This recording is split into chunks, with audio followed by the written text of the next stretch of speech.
Hey there! So today we have another review. This is a beer courtesy of Matt. Thank you so much. This is from Treehouse, and honestly, I would guess this beer was like a coffee beer or something, right? The brown and or gold and the black, or what are the colors? Whatever. Very hazy 10th anniversary. So first time I had this beer was actually at the 4-year anniversary of Treehouse at the event, the best beer festival I've ever been to in my life. And yeah, I did a review, gave it 100 plus out of 100, blah, blah. This is their 10th anniversary, so I actually didn't realize this beer was released before I had it at the anniversary event, 2 years before I was at the anniversary event, right? So anyway, let's dig into beer. So far, Haze has been the best beer that are reviewed from the beers that Matt has kindly brought down from Boston, or not Boston. Well, he actually got some beer from Boston and also went to Tewksbury. So yeah, let's go with this one. How big is the beer? 8.6%. They actually held it at 8.6%. Originally it was. So beer comes in. Wow, that's completely opaque. Like, yeah. So hugely opaque appearance. You can't see anything through it. Whereas Haze had probably a little less haze to that, and then a really nice kind of like gold color to that. Yeah, looks really good. Definitely more green character. Peachy, melon, mango, sweet citrus, but there's definitely a little bit more green kind of like hop character to it. Light kind of like white bready doughy malt. Smells fantastic. Cheers.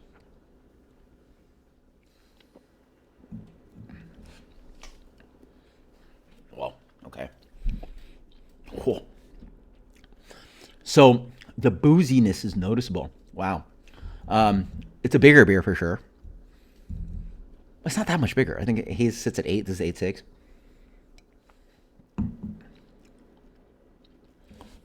Okay, that's what I suspect. Okay, let's just talk about the beer in general. Very, very good. Absolutely fantastic. It follows with the nose. Peachy, ripe mangoes,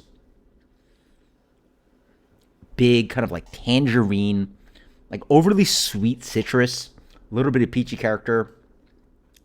Yeah, they call stone fruit on this lot.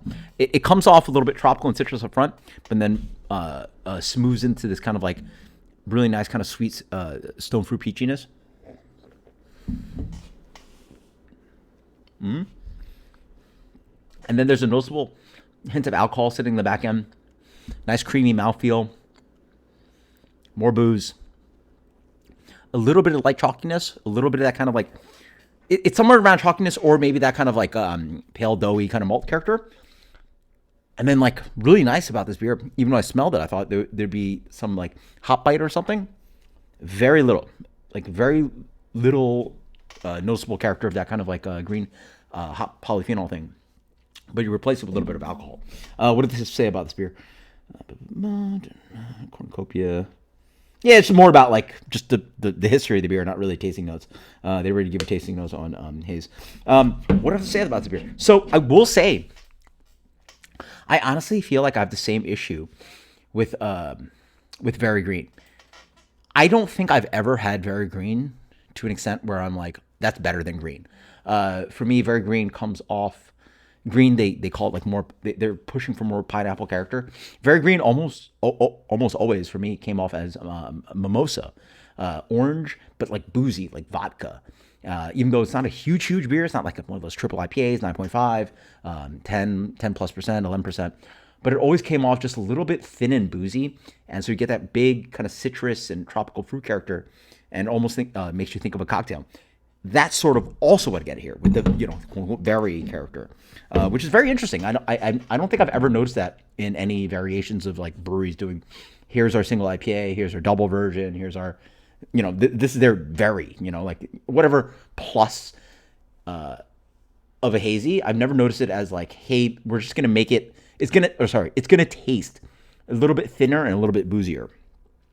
And that's what I've noticed the theme with some of these beers. Not saying that King Julius does that, but I've noticed that with Very Green and Very Haze. Then again, I don't have that much experience with Very Haze. This is like literally has to be the second time I've ever tried it in my life. Yeah.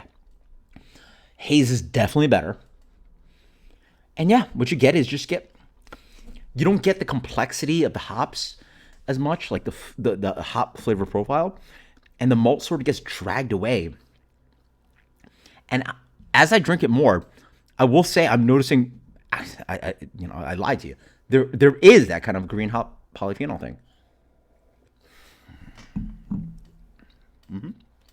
Yeah, but it's just like very green.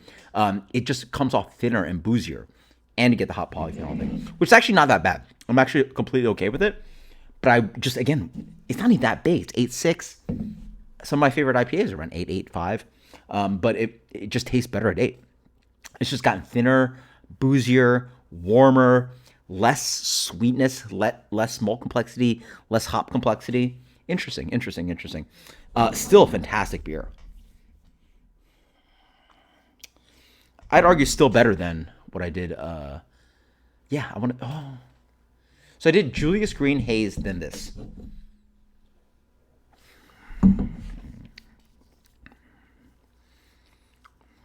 No, this has got to be better.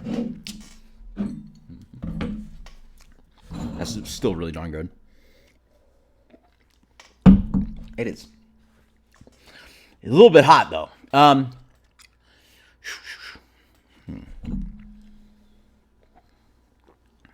It's darn good.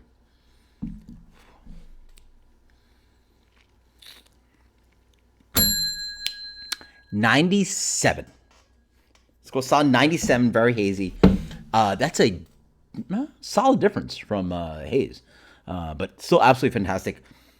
I would just argue that have it a little bit cold, and maybe just don't drink the whole can. Like split it, because it is warming. Like it is noticeably a big beer, despite being 8%. 8.6. It really drinks like a triple IPA.